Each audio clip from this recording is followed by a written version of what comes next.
Let's start with the mechanics of how these games go, shall we? The basics, if you will, using the first game as a base. The Sonic Riders games are racing games, often described as kart racers akin to the most notable kart racers around, the Mario Kart series of games to the Mario franchise. Despite that, however, there are numerous differences between those games and the Riders games. For starters, racing isn't done by any kart-like devices, but instead done on devices called Extreme Gear. Extreme Gear comes in many shapes and forms, but are most recognizable for being boards that float above the ground. Still, how can a plank like that just float? That's easy to explain. According to the Kutta-Joukowski lift theorem, the control surface flow is balanced by the inverse kinetics of the... Stop! I get it, okay? It just floats, and that's good enough for me.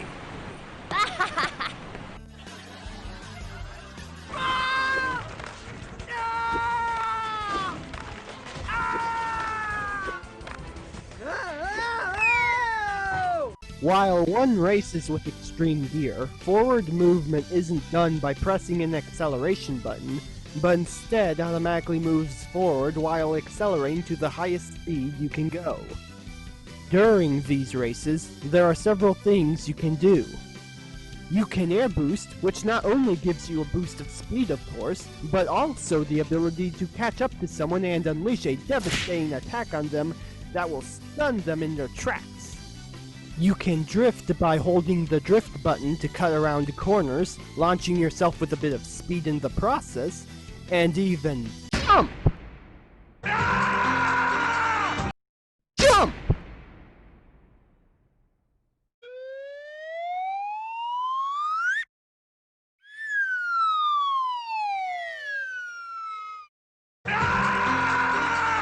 Okay, well, not necessarily hopping around, but jump as in jumping off of trick zones. Trick zones, whether they be big or small, are points where the characters can jump off of and be given the opportunity to perform tricks. The first game has you holding down the jump button and releasing it to perform jumps. The second game removes the holding part. And the third game returns to holding down the jump, but this time performed by crouching when approaching those points. Regardless of the game, tricks are a vital part of earning fuel. The fuel of the first game is air, the second is gravity points, and the third game is back to air again.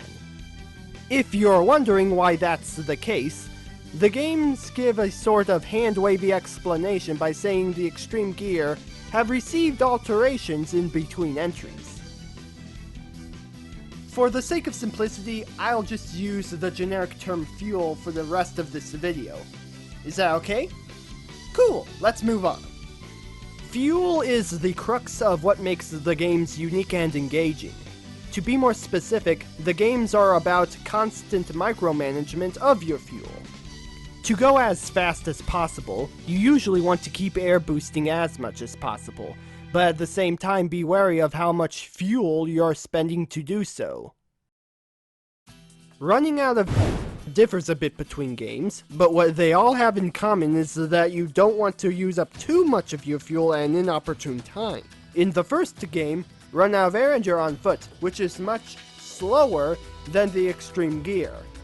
For the second game, you simply can't perform any gravity maneuvers.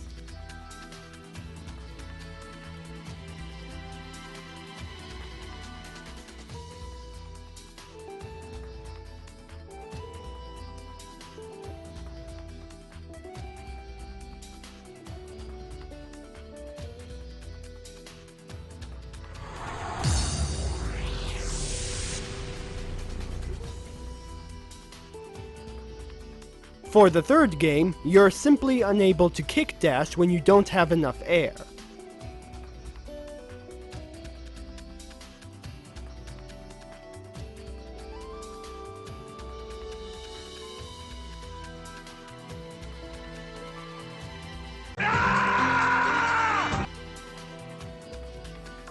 I should mention that the ladder function is also applicable to the first Sonic Riders, where when reaching either the Yellow Caution portion or the Red Danger portion, you won't be able to air boost. On a side note, each of the games have specialty ring gear that acts as an alternate fuel source for its respective gear, and is the one means of running on foot in the second game that doesn't involve the last place attack power-up, at least for the actual races themselves. Everybody supersonic racing, try to keep your feet right on the ground. When you're supersonic racing, there's no time to look around. We're just supersonic racing, running to the point of no return. Everybody supersonic racing, come on, let the fire burn. Everybody, everybody, everybody.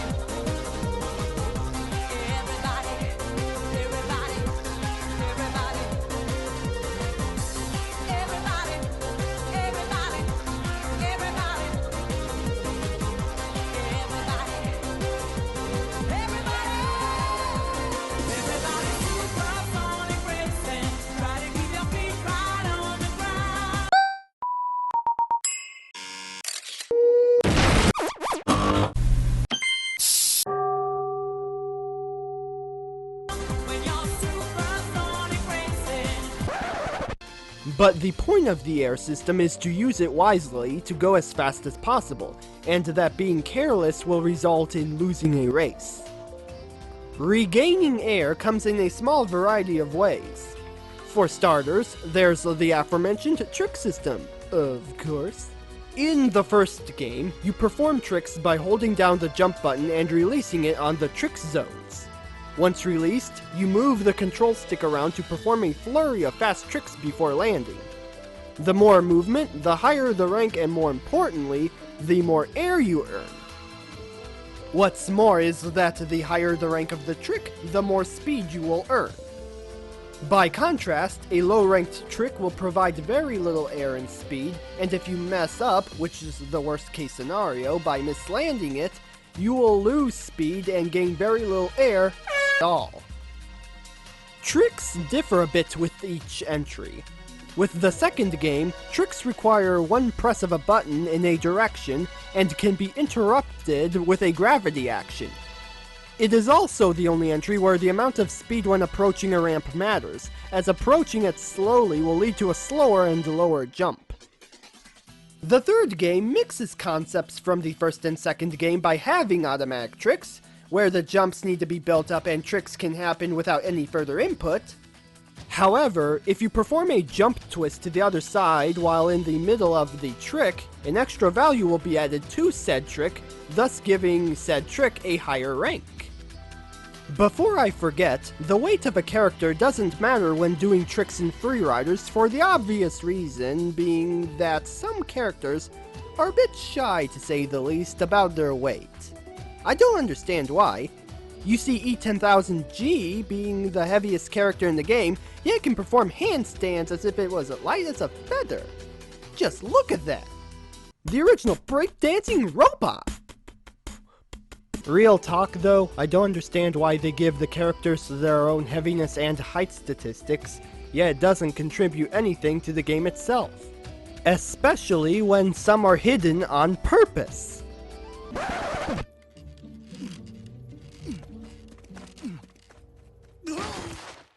What are you doing? What are you doing? I mean, stop looking at my butt. I'm sensitive about it. Ooh, sorry, man. There's no story or gameplay mechanics behind it, so why even have it there? It's not in any other Sonic game that I know of, so why here? I guess just because? Sad too, as this could have been an actual mechanic implemented, considering that this game relies on actual body movements. I'm not sure how they would have implemented weight and height into the formula, but I would imagine that would have to do with the updated extreme gear and basic movements. It would have to be a combination of both of those things somehow. Instead, they just opted for the simpler approach of making weight and height a non-factor, as per usual. Instead, they just opted for the simpler approach of making weight and height a non-factor, as was usually the case in most Sonic games. If they did somehow make height and weight a factor is very hard to notice right now. Moving on from that, another notable means of fuel gain across the games is with character types. There are 3 character types in each of the games: Speed type, Fly type, and Power type respectively. There's Speed type, which allows the player to grind on rails at high speeds. There's Fly type, which allows the player to fly through the air through dash rings. And, last but not least, is Power type, which allows the player to smash through obstacles in their way. All of these types are typically treated as shortcuts that bring in extra air, but some of the paths for these types can be a bit slower than the main paths. So it's best to experiment to see which types and stages work the best for you. As I think about it, however, I might be thinking of the first 2 entries. I feel the third entry is a lot more balanced when handling these types, if you ask me. Another notable means is with the leveling up system in the first and third entries. For every 30 rings, your character will level up and have better stats with more air to work with, and a free instant refill to boot! Exclusive to the first game, the attacks remove more rings from your opponents and stun for longer the higher your level is. The second entry, on the other hand, handles things a bit differently. Rings are still important, but in that game they are used to spend on gear parts. Each gear has their own set of gear parts to spend rings on, and once you reach the required amount for a gear part, it will light up, but only if they are not locked behind the others first. Regardless of the game, however, rings are still very important. There are smaller things such as item boxes containing fuel and the interactive automatic trials of the first game, to name a few others. In a nutshell, all of the games are about fuel management while being fast, frantic, and flashy. With all of the basics out of the way, and a brief description of the games, let's get to Freeriders itself.